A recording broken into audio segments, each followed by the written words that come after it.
Hi, everyone. Welcome to today's live stream, Policy Implications for Water in 2025 and Beyond. My name is Stacy Leonard. I'm the events manager here at the Connecticut River Conservancy. We really appreciate all of you joining us today at a time when there is so much uncertainty in our country with executive orders and funding cuts. I really want to acknowledge that impacts are hitting people differently, and being here is hopefully a way for us to grapple with that together. If there's one thing that's clear about the moment in which we find ourselves, is that a lot of change is rolling out quickly, and it can feel overwhelming to keep up and to know what to do about it. Our plan for today is to break down what's happening and better understand the new policies, how they might affect our local environment, share what CRC is doing, and how we can all move forward together. It's a lot. Before we get started, I just want to share the usual reminders. Please keep your mic on mute during the presentation so our speakers can be heard without distraction. As I said, we encourage your questions and ask you to type them in the chat box at the lower portion of your screen. And we have a good chunk of time at the end to answer questions, and our speakers can stay on a little extra if it goes over time. We are recording this episode and we'll post it by the end of the day on our YouTube channel. And you can also view past episodes of our live streams. And finally, I'll be sending out an email later today with a link to the recording and the resources that we're talking about today, and other ways you can stay connected with CRC's work and also with more actions on water policy. So we're really excited to introduce our guest speaker for today, Scott Berry. He is the Director of Policy and Government Affairs at the U.S. Water Alliance, a national nonprofit organization advancing policies and programs that build a sustainable water future for all. He leads the Alliance's engagement and strategy on federal and state policy issues and manages the Alliance's policy team.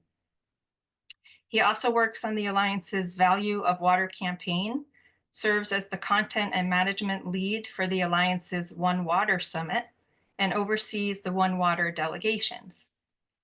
Previously, he spent 10 years as the head lobbyist on water infrastructure and water policy issues at the Associated General Contractors of America. He has served in the leadership of United for Infrastructure, the Water Infrastructure Network, the Sustainable Water Infrastructure Coalition, the Common Ground Alliance, and the Water Advocacy Coalition.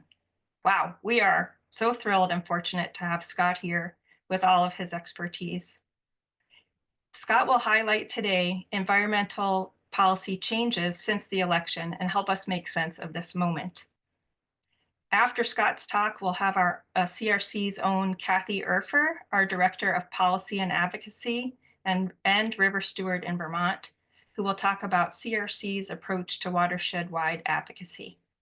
And again, we'll have time at the end for a Q&A, and this should be a very exciting conversation. So I'd like to hand it over to Scott. Thank you for being here. Well, good. I really appreciate the opportunity to talk to everybody today. If we want to go to the next slide. I was very excited to when the CRC reached out to me because they had seen me speak on another webinar about these issues. But what they didn't know was that I have really deep roots in Connecticut and grew up in Canton along the Farmington River, which is the Connecticut River's longest tributary. So I'm very grateful for the work of the CRC and all of the work that you all do across multiple states to protect this super important watershed, and one that is really impactful for me personally. So I'm really excited. So let's go to the next slide and we'll kick this off. So some of you may be familiar with the U.S. Water Alliance. Some may be members. You may have heard of us from some colleagues or maybe just hearing about us now. But in case the refresher is helpful, we're a member-supported national nonprofit organization that aligns diverse stakeholders to develop common ground and transformational solutions to our nation's most pressing water challenges. We do that through opportunities to educate folks about the true value of water and the people and systems that manage it. We really initiate new approaches and pilot and test solutions to water challenges. We also accelerate the adoption and scaling of the One Water approach nationally and regionally and at the state and local scale. And we also celebrate what works to advance One Water across the sector and across the super diverse movement, because the Alliance is first and foremost a movement building organization designed and structured to grow and support the One Water movement. And our diverse network of members and partners is more than I think we're over 200 at this point, and that includes utilities, both water, wastewater, and stormwater utilities. It includes labor unions, academia, NGOs, CBOs, activists, advocates, private sector companies like engineering firms, tech companies, manufacturers. The point is that we're an umbrella across the entire water sector, working collaboratively through One Water. Next slide, please. So I'm going to begin at a really high level. This is the sort of final state of play after the 2024 elections last November. Republicans have a 4-seat majority in the Senate, 53 to 47, with 50 being the majority of the 100 senators, just as a reminder, because when the presidency controls that, then the vice president breaks ties at 50. And then on the House side, there's a 3-seat majority, 220 to 215. 218 is the majority of the 435 members of the House. You can see here on this pie chart really just how narrow that majority is. It's really almost imperceptible. It's really close to 50-50, whereas the Senate, it's a little bit more clear that there's a pretty, decisive Republican majority in the Senate.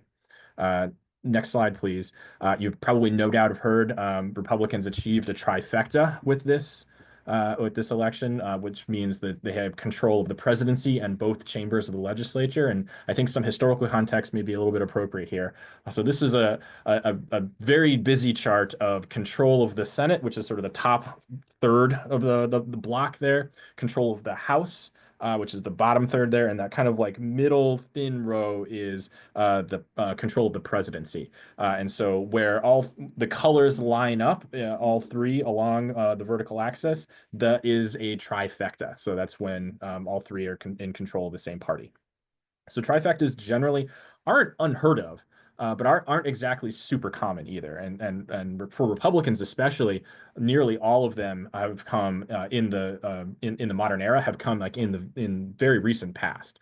Since 1950, Republicans had a trifecta only 4 times. Once under Eisenhower, so that was in the 50s, and then twice under W. Bush, and then once under Trump 1.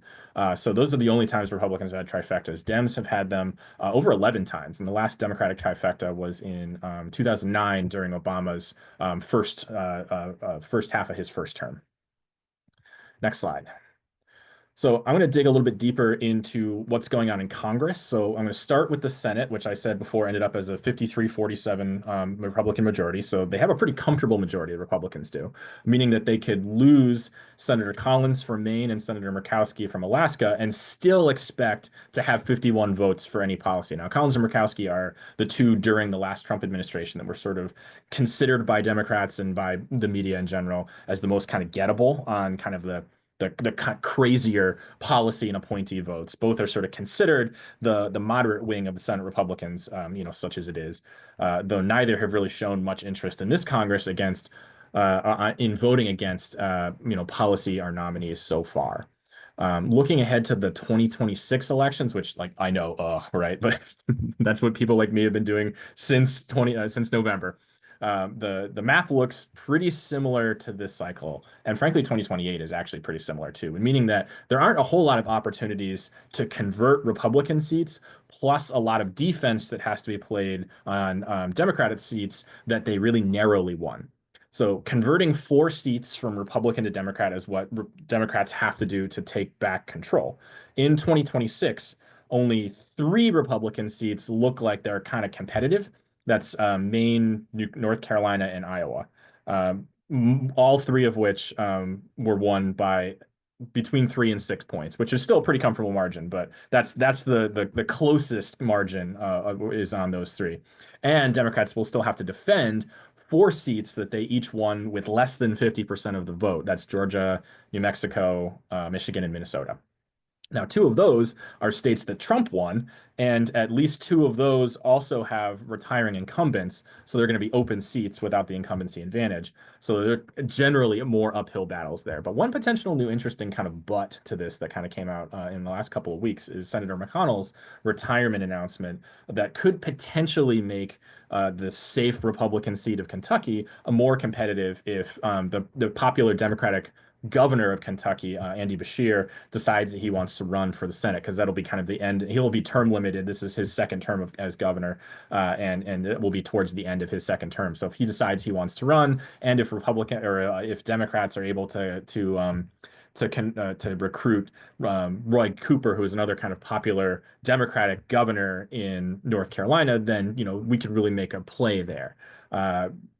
But I'm also kind of watching in general these sort of recruitment opportunities, because if they don't recruit really high-powered folks, then it's going to be even more of an uphill battle. And the other kind of big news from just a few hours ago, actually, that is especially relevant for you all is Senator Shaheen from New Hampshire announcing her intent not to run for re-election. And normally we would have counted that the Senate seat in New Hampshire as a pretty safe Democratic seat, but New Hampshire's had a run of popular Republican governors lately, and if somebody like a Chris Sununu wants to run, I think that really changes the math, and pretty significantly. And you've also got former Senator Scott Brown, who's kind of also expressed some interest in that seat, and he's already won as a Republican in Massachusetts before he moved to New Hampshire as a senator. So he's got a track record at least of being a Republican winning in some deep blue states, and so there may be some question marks around the New Hampshire seat now that there weren't yesterday.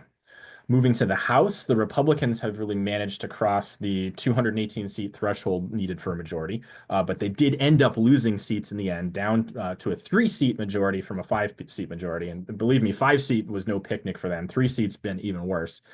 So like that previous setup, this really super slim majority means that a small group of Republicans could really hijack the majority, and have been in most opportunities that they have been doing. Though I will say Speaker Johnson has actually done a much better job this time around of kind of keeping folks in line than he has in previous years. Getting things like the budget passed were things that a lot of folks didn't think he had the juice for, and apparently he does. So there's a lot of question marks around what's going on right now.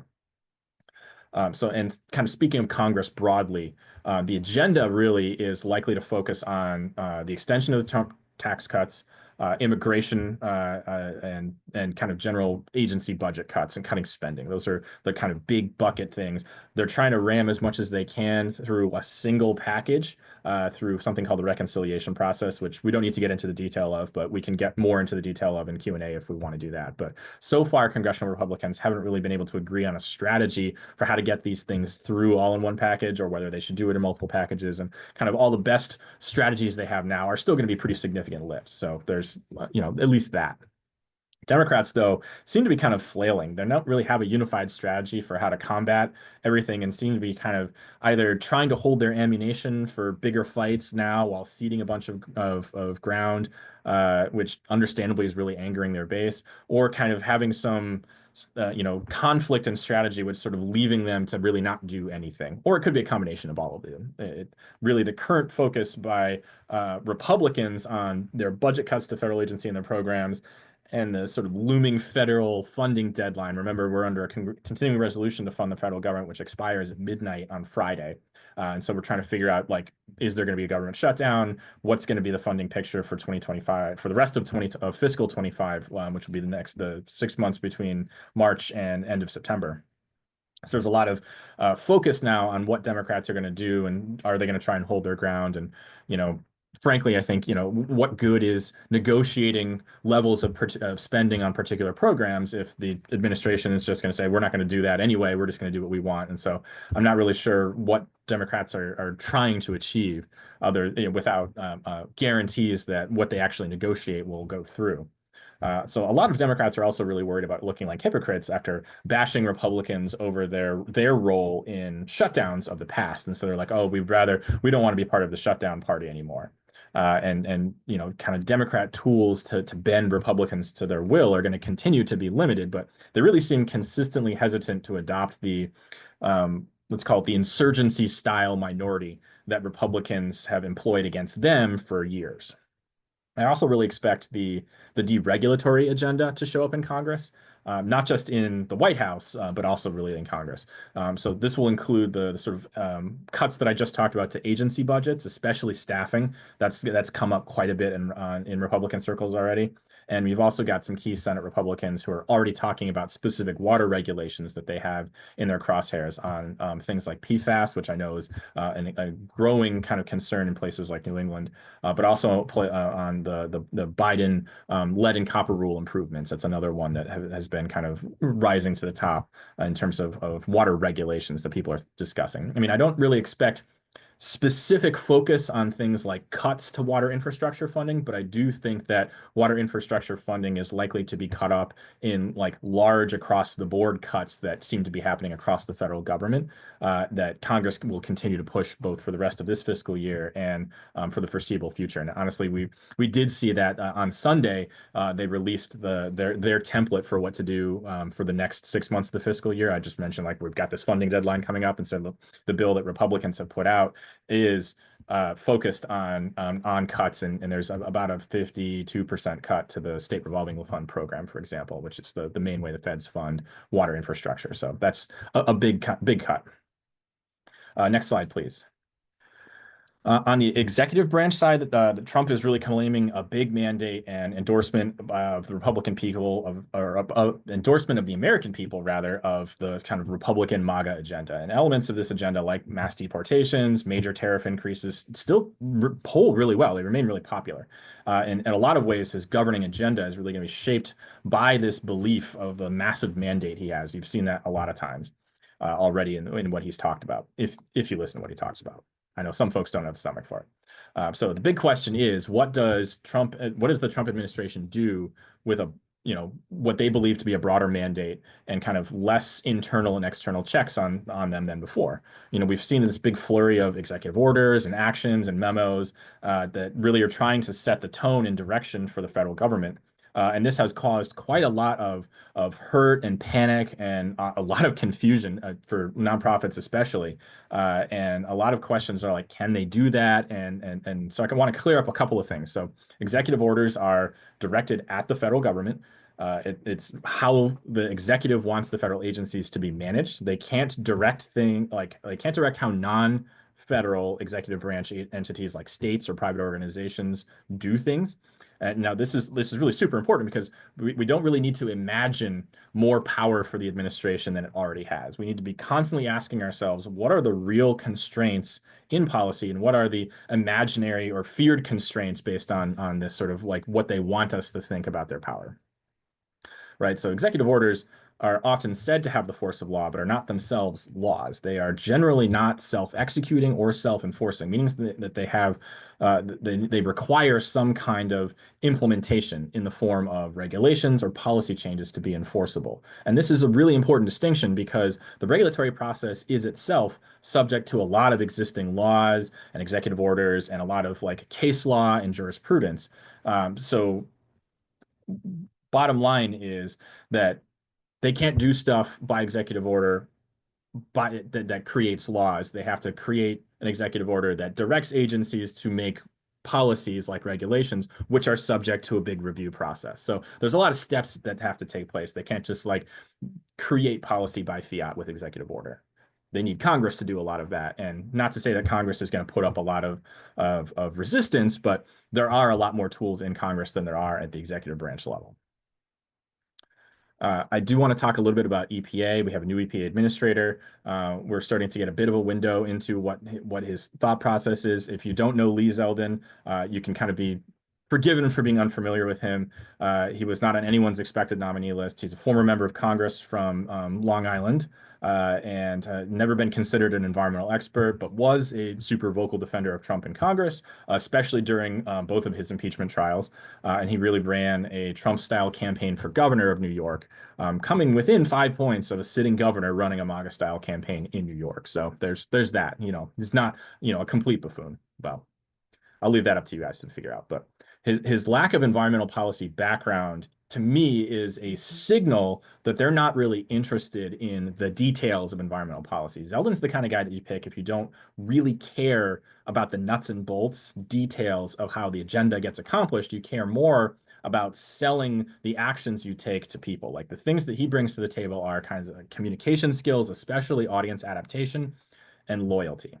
And I think based on what we've seen so far, there's a couple of things that are already on in the agenda, right? Zeldin and Trump are already making waves. They've talked about a promised 65% cut in EPA spending, which will have massive implications for water. Just the SRF program alone, which is like I mentioned, the kind of big federal water funding program, there's about $2 billion of EPA's roughly $10 billion annual budget. So if you're talking 65% cuts, it's really hard to see how those don't get cut as part of that process. Also worth noting that the executive branch can't really cut spending if Congress has funded specific programs. The law is really clear that Congress, when it funds a program, the executive branch can't say, we just don't want to fund that program. This is a set of laws and doctrines called the Impoundment Control Act, or the Impoundment Doctrine. It also is worth noting that this process, this doctrine, this impoundment problem is a top priority for the Trump administration to challenge in Supreme Court. And we can kind of get more into details about how like impoundments and this sort of strategy works, but it is something that they have really like implicitly and explicitly stated that they want to take on and create that power and invest that power back into the executive branch. Let's see. Let's go to the next slide. So I'm going to return back to Congress here, and I'm going to go a little bit deeper into some of the committees in Congress and some of our key champions. I'm not going to go through every single one of these. There's the Senate Environment and Public Works Committee, which is the big, Water and Environment Committee in the Senate. We do have the same Republican has now moved over to become chair there. We do have a new Democrat there. That's Senator Whitehouse from Rhode Island. He may be familiar to some of you all, but he's big climate and water champion, particularly for things like Narragansett Bay. So we're happy with him there, but we're pretty familiar with how this committee is going to be run. I think there have been more shakeups in the House. Instead of having all the water stuff run through one committee like they do in the Senate, they split it up. They have one committee that handles the wastewater stuff, which is the Transportation and Infrastructure Committee. We've got some shakeups there at the subcommittee level for water. We have the same kind of chair there, but at the subcommittee level for water, we've got a new subcommittee chair guy. It used to be a guy named Mike Rouser from North Carolina, and now we have Mike Collins from Georgia. Their leadership is probably going to be pretty similar. They're both kind of conservative Republicans who are really focused on bashing EPA. That's one of the things that this committee holds that's of interest to folks, is it has jurisdiction over the EPA Clean Water Act. And so it's an opportunity for kind of more MAGA folks to have a seat of power that directly has jurisdiction over attacking EPA.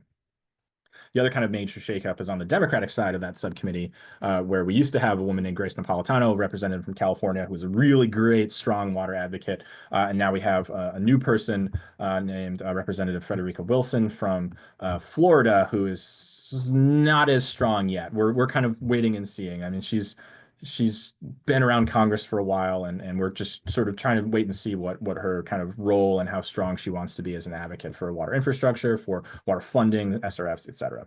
On the other side of the House is the Energy and Commerce Committee that handles the drinking water side of stuff. It's a massive committee, handles a lot of things, like most of the business regulations, climate, all kind of flows through this committee. So the Environment Subcommittee here handles a lot of stuff, and drinking water is kind of a piece of that. You've got at the top level of that committee, you've got some new folks. You've got a previous subcommittee chair was elevated to the chair. That's Brett Guthrie. But the new subcommittee person was a guy named, or is now a guy named Morgan Griffith from Virginia, another conservative Republican, kind of anti-climate. And we're not really sure exactly what his drinking water kind of portfolio or interest is looking like. But the subcommittee's top Democrat, Paul Tonko, has been there for a while and is a really, really strong drinking water advocate. He's from upstate New York. Really great advocate. So we're glad that he's sticking around there. We've got a bunch of new faces in Congress, and we're watching both in Congress and on these committees in particular. And for you all, I think I'd be watching kind of Maggie Goodlander, your new rep in New Hampshire's second district. We're kind of waiting to see kind of where she falls, but I think she would be one to keep an eye on for you all. Next slide. I'm gonna quickly cover some of the state election stuff because there's the major headline here is there's not a ton that changed hands. We had 11 states that had gubernatorial elections. 8 of them were open seats. None of them changed party hands. So a lot of the same, more of the same. In 2026, though, we're watching that there's going to be 36 states in 2026 that have governor's races up. So after next cycle, there may be a pretty strong probability of shakeup at the top level at states. And also, two that we're watching in 2025, Virginia, where I live, and New Jersey are both term limited and also both up for election in 2025 because we're the 2 states that do the weirdest election cycle. Yeah, so like I said, no party shifts at all at the governor's level. State Attorney General, Attorneys General is another group we're watching. A couple of reasons we're watching them is these individuals often end up running for governor or other statewide office like senator. So they're often ones that have future careers in state and federal politics, but also because their role as attorneys general in opposing or siding with the federal government in court. Republican attorneys general prevailed they had a number of lawsuits against the Biden administration and prevailed in 76% of them. So there's a lot of power that state attorneys general can wield in terms of shaping federal policy. But also during the first Trump administration, Democratic AGs won about 83% of their lawsuits against Trump. So it's another one of those ways that you can kind of figure out how pushback is going to be coming from these sort of Democratic states and Republican administration and vice versa. Let's see. I'm going to move to the next slide. There have been elections in 44 state legislatures, and the big kind of news here is that we talked about trifectas at the federal level earlier on. Trifectas are a lot more prevalent at the state level than they are at the federal level. Most states, 38 of them, have some kind of trifecta. 23 of them are Republican, 15 Democrat, and 12 of them are in that divided sort of yellow camp in this map. And the big news from this election cycle is that we broke Democratic trifectas in Michigan and Minnesota. So they moved from the blue to the yellow here. And then also that some states have supermajorities, which are majorities in the legislature big enough to override a governor's veto. But the other story of 2024 was actually the breaking of some of these supermajorities. We broke 2 Republican supermajorities in Montana and North Carolina, and 2 Democratic supermajorities were broken in New York and Vermont. But overall, most experts believe that this was another, like at the state legislature level, like governors, was kind of a low change cycle, not a lot of major shifts. So next slide.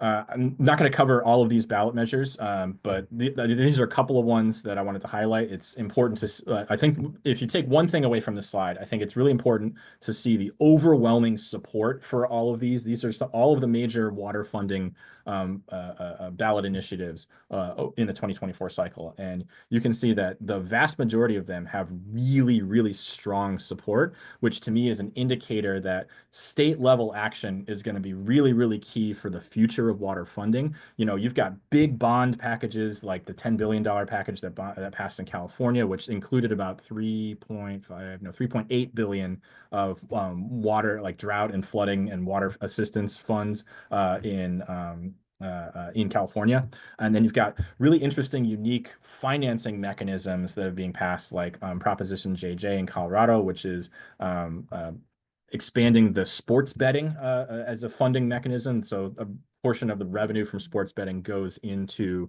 like a fund for water projects in Colorado. There's a similar sort of thing. It's not betting based, but I guess it's kind of betting. It's the lottery ticket fund in Minnesota also funds their Environment and Natural Resources Trust Fund, and they reauthorize that with like a 77%. So there's a unique funding and big dollar amounts coming out of state ballot measures. And the last one I put here is in Suffolk County, New York, which is not state level, it's local level. The only reason I put that here is it's overwhelming support for water protection measures in Suffolk County, which is where Lee Zeldin is from, and the district that he represented. So just kind of an interesting kind of thing that we were watching and potentially trying to connect to how he may feel about water. Because like I said, he's got very little environmental record for us to kind of base our understanding of where his direction is going to go off on water. So that's one of the things that we were watching.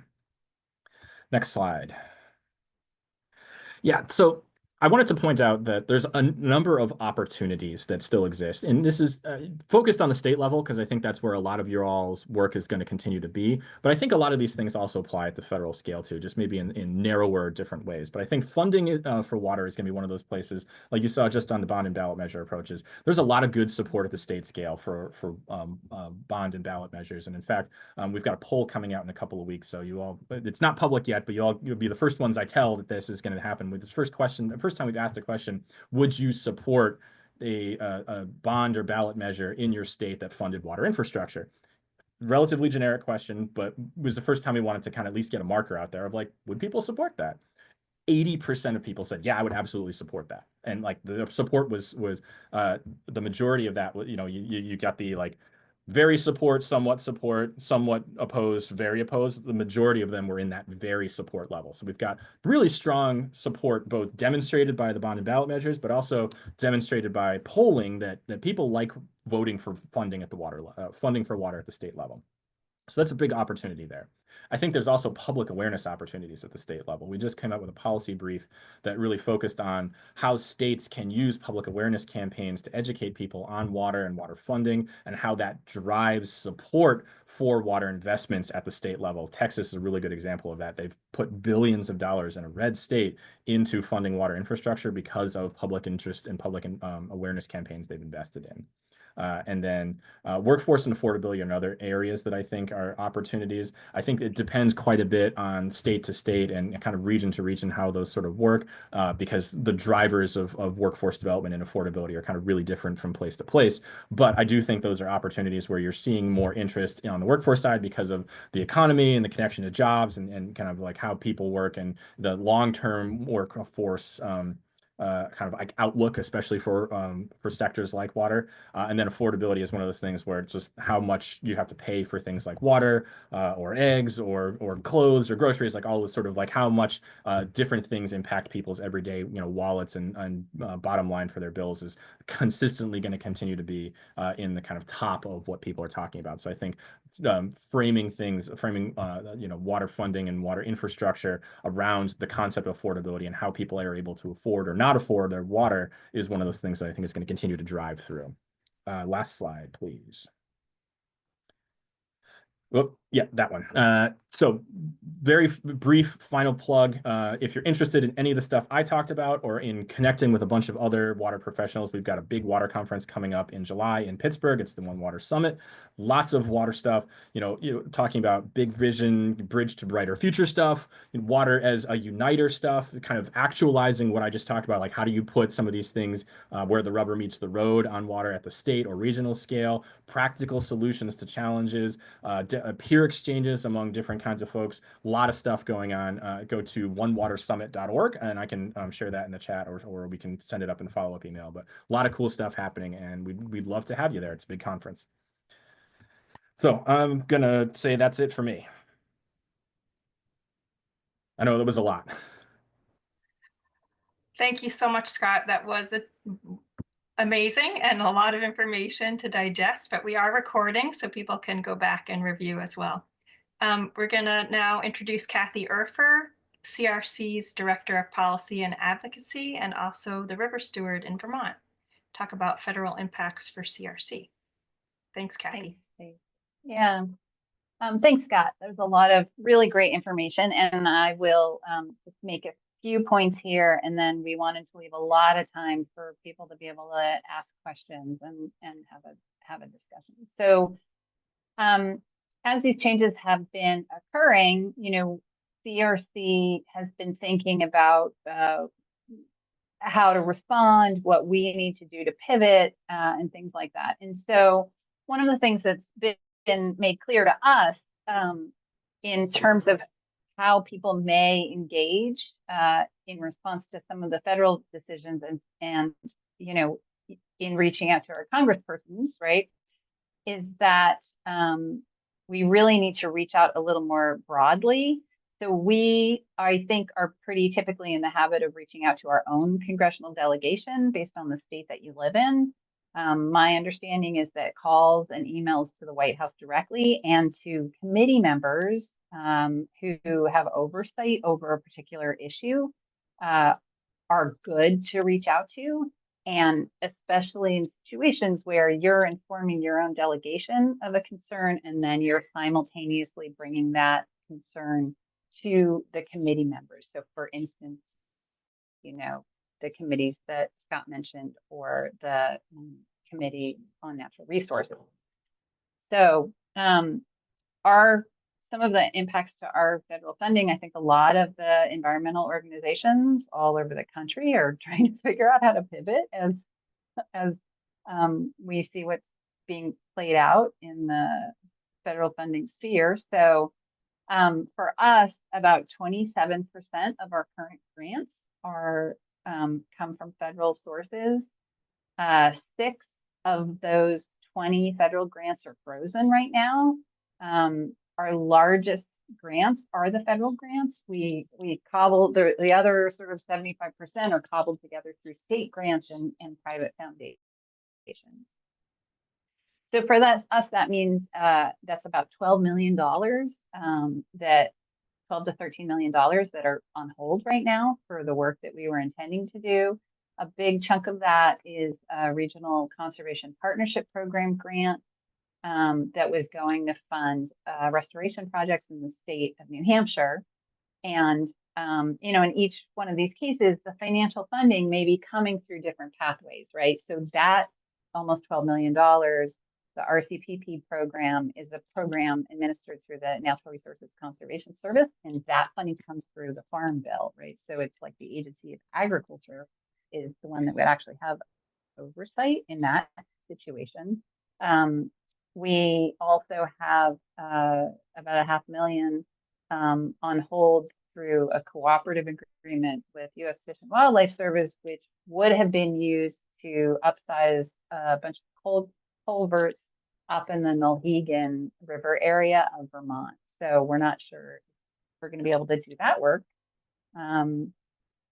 So unless those funds are released, that work in Vermont and New Hampshire won't be happening. These federal grants for us are primarily used for restoration projects.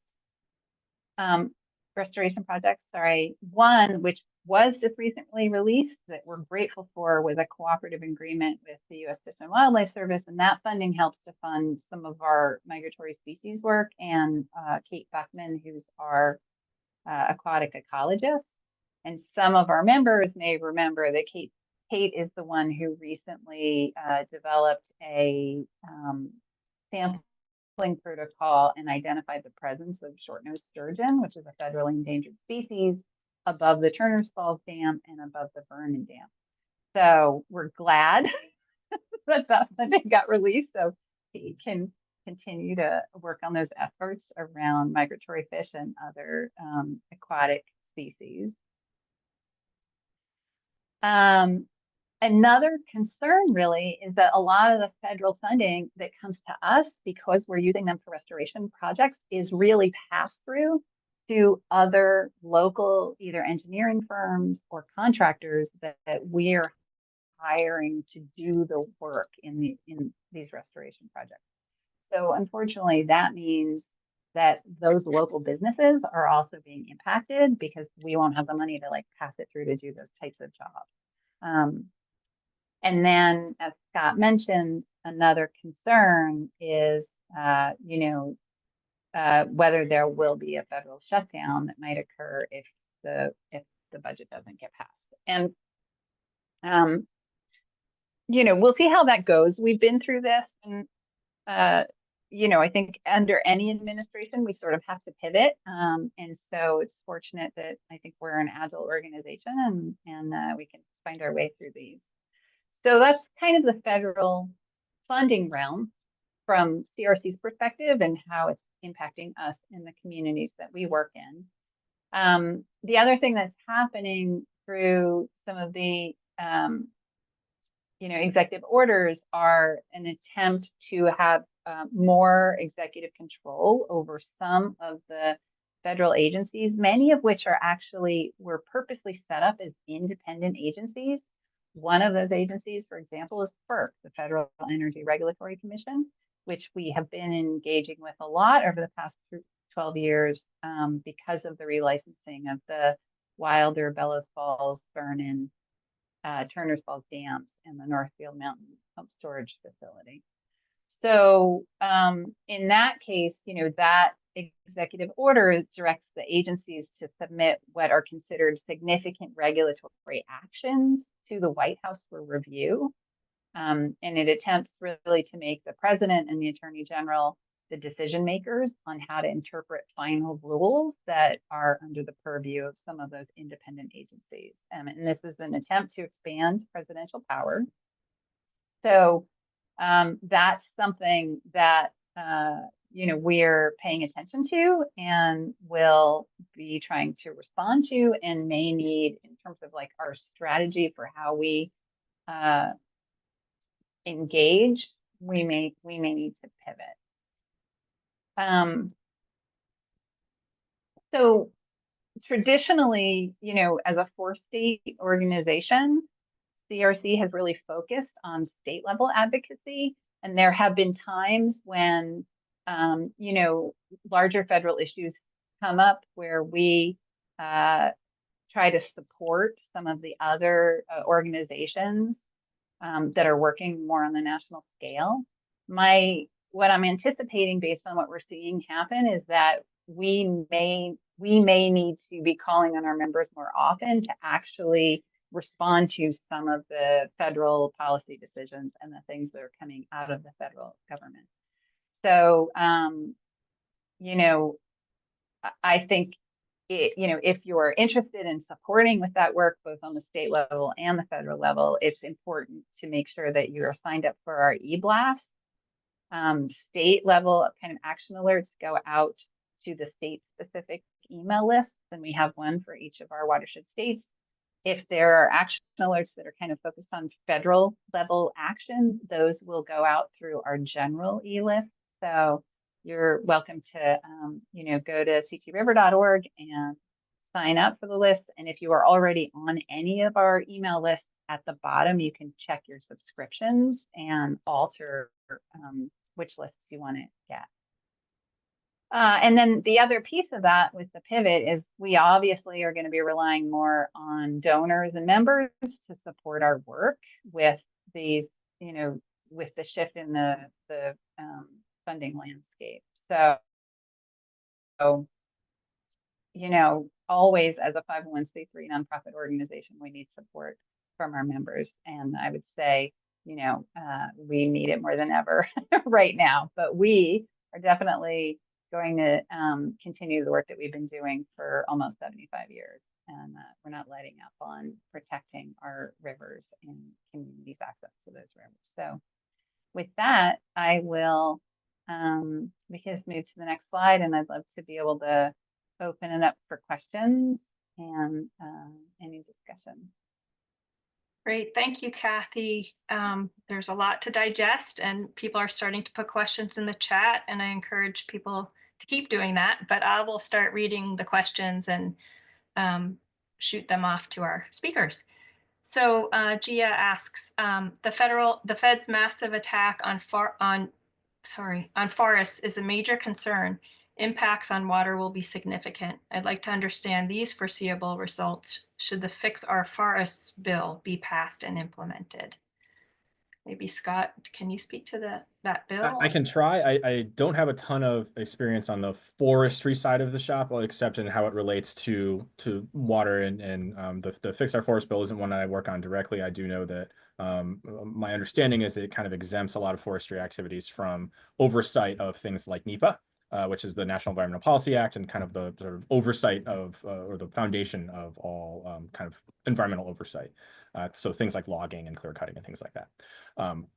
What I do know is that the forestry programs are facing the exact same kind of cuts like that Kathy talked about, that the water programs are. It's kind of all under one umbrella. So the fact that a lot of them are based at USDA doesn't exempt them. EPA is 100% a target, but a lot of these sort of conservation focused programs, soil health programs, forestry programs are also on the chopping block. And there's a lot of interest by private companies in acquiring a lot of those land and resources. And I think the administration is really rolling out to let them. So I think that has quite a significant impact on water because, as everybody knows, forests and soil and water is all very intimately related. And so I think these sort of multiple fronts on the environment and the programs to support a clean and healthy environment are really going to have compounding impacts. I think that's the best I can do in terms of an answer for that. Thank you. Yeah, I'll just say, I mean, I didn't know about this bill. I was just looking at it while Scott was talking, and it does, just from the summary, it seems to me that it's trying to limit some of the oversight in our other federal laws to kind of expedite responses to forest management in the face of fire. And so it does say things like accelerating the review and interagency consultation under NEPA, the Endangered Species Act, National Historic Preservation Act. I mean, what we've found from working through the FERC process is those other federal bills are actually the moments when the agency action is sort of has to check on making sure that they're not impacting another like protected resource. So, you know, from a quick read, seems like it might be a complicated bill, but having not been able to spend time with it, I'm not sure. Great, thanks. The next question is similar, but applying to agriculture. Yeah, I guess sort of similar answer. It's one of those things where there's a lot of different fronts that this battle is being fought on, and I think agriculture is going to be another one. Generally, I would say that this administration is probably going to be more friendly to agriculture than previous administrations have been, or that was what was one of the characteristics of the Office of Water at EPA, at least under the previous Trump administration. We're not quite sure how this one is going to shape up. There isn't a person confirmed yet in the Office of Water. There's a person nominated, a woman named Jessica Kramer, who was I had mentioned Senator Capito, who's the Republican chair of the Environment and Public Works Committee. Her staffer has been nominated to be the head of the Office of Water. So we're kind of trying to figure out what that's going to look like and what sort of downstream impacts it will have on things like water, on agriculture, on partnerships, on workforce, a lot of those sort of pieces. I don't know if Kathy, if you have a better read on what's going to happen for New England farmers. No, I mean, I think our interaction primarily with farmers is working through restoration projects and helping to support access to like NRCS and some of the programs through NRCS. So I don't really have a good sense. I mean, other than our own CPP grant being held up, I don't really have a good sense for other potential impacts in terms of the other federal funding that farmers may rely on. Yeah, the other X factor is the federal farm bill was sort of extended last time around and is really trying to resolve what that is going to be. So there may be other changes that come at the federal scale as a result of that big piece of legislation. Here's the next one. Fossil fuel pipelines in general are a huge concern, with legal challenges at a disadvantage in the courts at this time. One project that stands out as a massive threat to water is Enbridge's Line 5 tunnel under the Straits of Mackinac. The Great Lakes constitute approximately 21% of the globe's fresh surface water. Wow. True arguments all around. Pipelines are one of those things that is often in control at the state level and can be one of those things that states can be kind of a thorn in the side of pipeline projects through something called Section 401 authority under the Clean Water Act, which allows states to veto federal permits for projects that could impede their water quality criteria. this is since the very birth of the Clean Water Act in the 70s, this has been a way for states to kind of have a check on the federal government's ability to issue permits to projects that they think will impact their ability to meet clean water standard. The first Trump administration severely restricted through regulatory efforts that 401 authority. The Biden administration undid those restrictions, so states still have the power to make those determinations now. It is my belief that this Trump administration is probably going to try and restrict it again. I don't know the timeline for that, but I would imagine that it is on the list of things. It was in Project 2025. It was in the last Trump administration, so I think it stands to reason that it's probably going to be on the short list of water regulations for them this year, or not this term. Okay, thank you. Scott, could you review when you were talking about support for state level funding for water? What were you speaking to a particular state?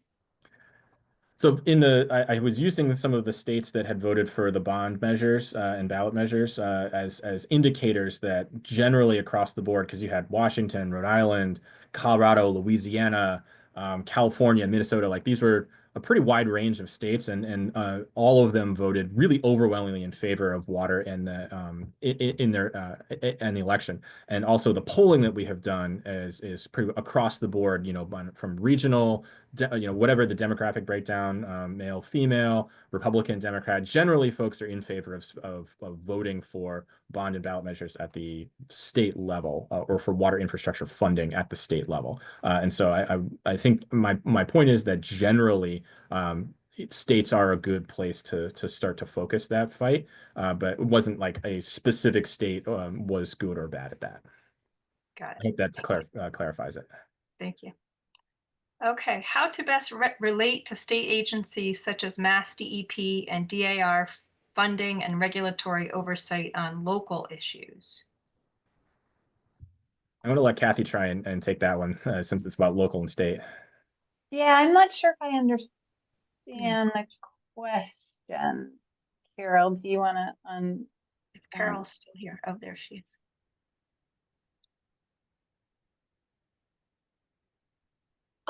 Okay, so this is very locally in Amherst, but looking at trying to work with a farmer where there may need to be some regulation of what's going on there, and stepping in from Mass DEP, and I guess what I'm asking is, is there any advice about number one, what impacts federal funding holding back will have on Mass DEP, and how best to work with an agency like that in this environment?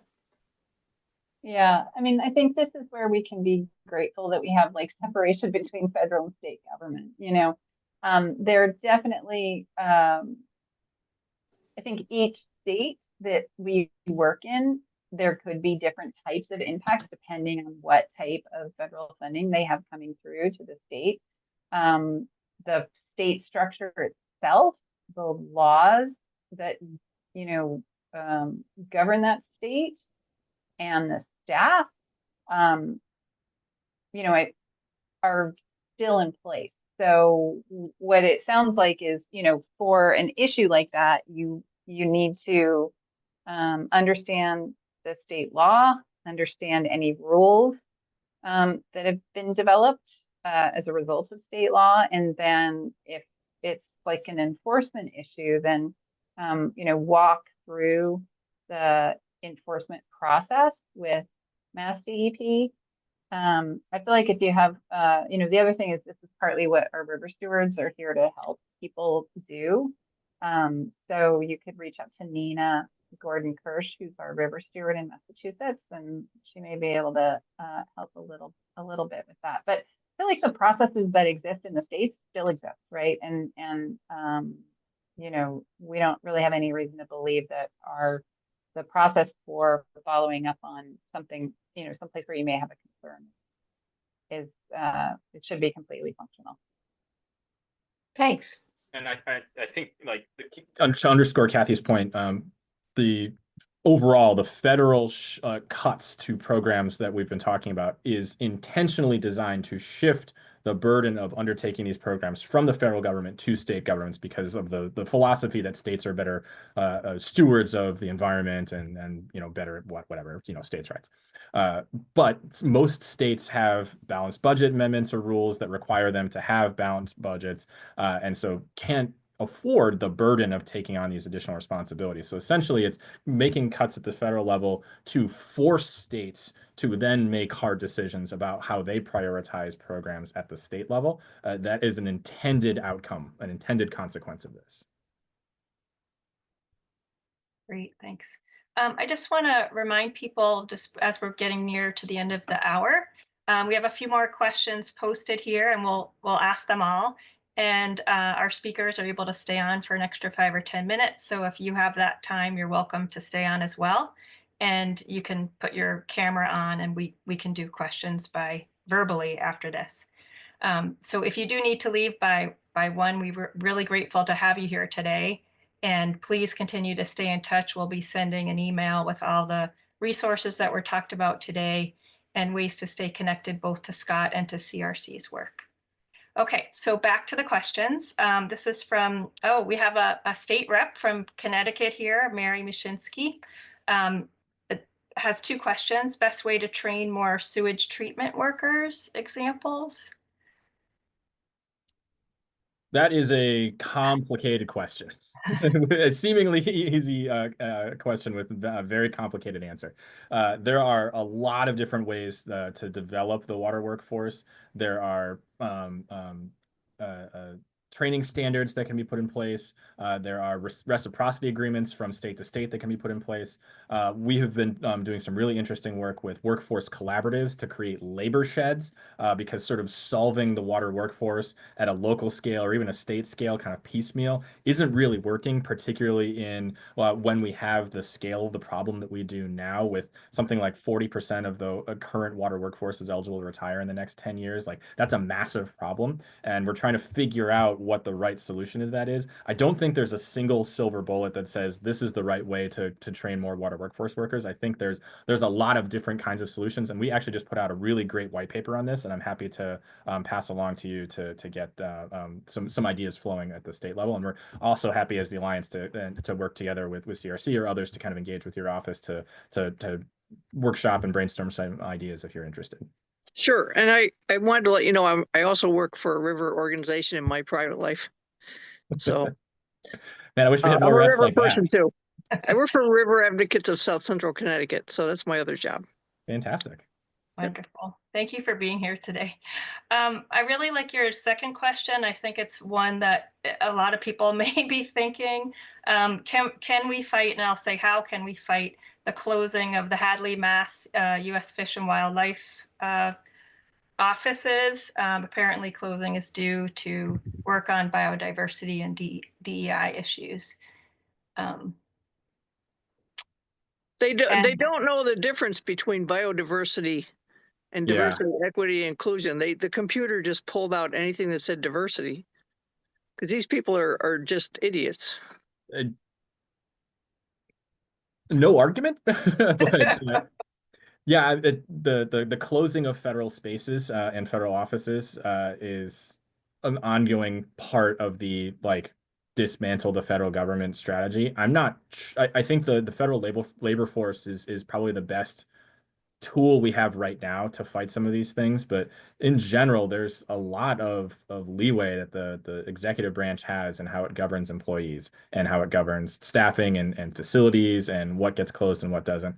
The sort of brief, the what is under the Department of Government Efficiency's power, what's in its purview and what's not, is a constantly moving target. And that's one of the things that I think is the most questionable and perhaps the best legal target right now is the actual authority they have or don't have to institute some of these sort of things. But right now, the agencies have kind of delegated up some of that authority to the DOJ. Whether or not they can legally do that is, I think, one of those potential levers to pull. But in general, agencies do have quite a bit of a brief to be able to determine how and where their employees and staffing and sites are. But you're 100% right that it has been caught up in a bunch of this nonsense.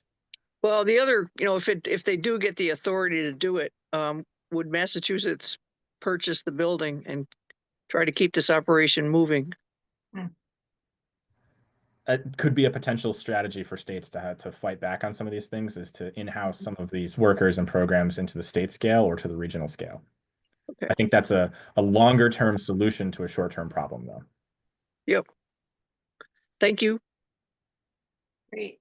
So I would just invite folks to unmute and raise your hand if you want to ask a question. And we can stay on for another 5 or 10 minutes for those who can. And again, thank you again to those who need to sign off.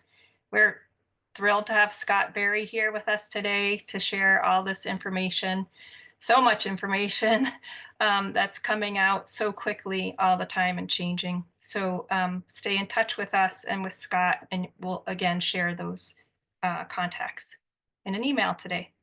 I do see one more here in the chat, actually. I just came back from Tanzania. I'm not sure this is a question. As the victim of the destruction of the USAID from the foreign aid front lines, I echo the representative's assertion. Okay, assertion. Thank you. Does anybody else want to ask a question that's burning on your mind or share any other thoughts before we close out? This is Tom Broadbent. One of the open questions was how to collaborate better with farmers. And one of the things that I'm seeing is, there's a group that's been working with farmers to go ahead and move ahead with carbon intensity certificates and what do we call it, 45Z. It seems to be a point of intersection between farmers in the Midwest, water conservation, and best soil practices. So I just wanted to share with everybody, there's an individual, his name is Mitchell Hora, that runs Consultum AG. And if in fact you want to individually reach out to him, it may be a way of putting together people from both the red and the blue side together and find some common ground and maybe do a knowledge share amongst each other and find some benefit on the issues that are facing us on the East Coast and those folks in the West. Because at the end of the day, farmers want to collaborate and farmers want to make money, and money is making the world go round, and there's different ways of attracting investment, borrowing, financing, or actually deploying capital. So that's my recommendation. His name is Mitchell Hora, and he's with Consultum AG out of Idaho. Excuse me, Iowa. It would be really helpful if you could put that in an email to me, and I'm putting my email in the chat, and then that'll help us be able to look into it. And then also, to me, it seems like something that might also be shared with a lot of our local conservation districts, which we work in partnership quite a lot. And then so my one question to Scott, when I was listening to you, it seemed as though you were painting a little bit of a grave picture, and both the Democrats and the Republicans to collaborate on these issues. Don't you think, though, water, the economics, the impact on the state really create an opportunity for people to come together? And how do we try to drive that, not being reactive, but try to create an agenda that people on both sides of the aisle can work with commercial operators and so on? What are your thoughts on that? I mean, the point's well taken that if there is an area that could potentially be one to collaborate on, water is one of the ones that consistently polls as high value, high interest, high priority to a wide swath of voters, whether it's Republicans, Democrats, people in different regions, men, women, it's anybody in between. So there are a lot of opportunities. We have an arm of the U.S. Water Alliance called the Value of Water Campaign, thevalueofwater.org, that, and I'll put that in the chat in a second, but that really does focus on creating that sort of middle of the road message of there's water should continue, it has been a nonpartisan issue and should continue to be a nonpartisan issue. And we need to really focus on aligning federal, state, and local around water infrastructure funding and really making sure that the feds continue to kick in their fair share of water infrastructure funding. And then it does a bunch of like economic research to provide the economic benefits of making the business case for investing in water infrastructure, for the public health case, the environmental case. So the idea is to have a lot of really good communication tools, and those are all available to anybody at thevalueofwater.org, for folks that are interested in trying to take that message to build the public and political will for water infrastructure investment and for water programs writ large. That's one of the tools that we have that we use. Thank you. I love the depth of the coverage today. I thought it's fantastic. Thank Thank you. you, Tom. I see Gia has a hand raised. Please. Thank you. I want to thank you all and second that ditto that last comment. This has been really great. And Scott, this is a question for you, and forgive me if it feels like I'm putting you on the spot. I'm not sure what U.S. Water Alliance does or doesn't do as far as advocacy is concerned, but this Great Lakes threat to the Great Lakes drinking water that is such a massive portion of the globe's fresh water leads me to ask if your alliance would join in advocacy or legal efforts to oppose Enbridge's proceeding with their proposed construction project under the straits. Well, don't worry. I've been on the spot many times, and I'm happy. I was a lobbyist for 10 years, so I'm very, very used to being put on the spot on will you support or oppose this sort of stuff. I can tell you that the Alliance is not a traditional kind of advocacy organization like a lot of other folks are. We're a 501c3 nonprofit, so we don't lobby. We don't have the same kind of advocacy approach that other organizations do because of the nature of our network being super diverse and having lots of different folks like utilities and NGOs and labor unions and all part of our umbrella. The sort of path that we walk on advocacy is a lot more about kind of what Tom was talking about, like how do we find the stuff that everybody can agree on? How can we find the things that we need to work together towards, to collaborate towards, rather than kind of specific issues around specific places or specific groups? We do have a number of our members that are engaged in this effort. Alliance for the Great Lakes, a lot of our Great Lakes-based utilities that are invested and interested in water quality efforts. A lot of our NGO partners are focused on these kinds of things. And so we do the best we can to empower those members of ours to make the advocacy plays that they want to do. So I do know that this is something that is near and dear to a number of my members' heart. It's just not something that the Alliance itself is probably going to be aimed at specifically. Thank you. I appreciate that. No problem. Oh, and I see Kathy put the Value of Water campaign in the chat. Thank you, Kathy.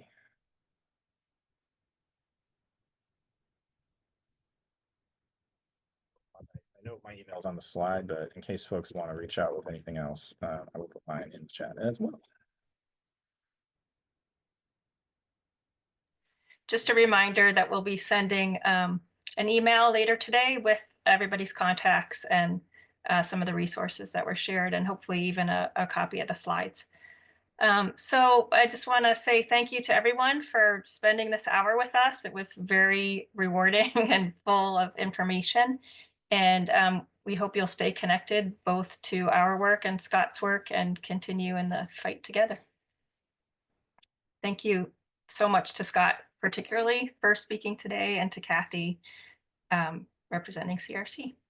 Thanks for all the work you all do and for all of your members. It's fantastic work and really needs to be done. And it's going to be an uphill battle for the next couple of years, but partners like the Alliance are here for you. We want to continue this work. Great. We need you. Thank you. Bye now.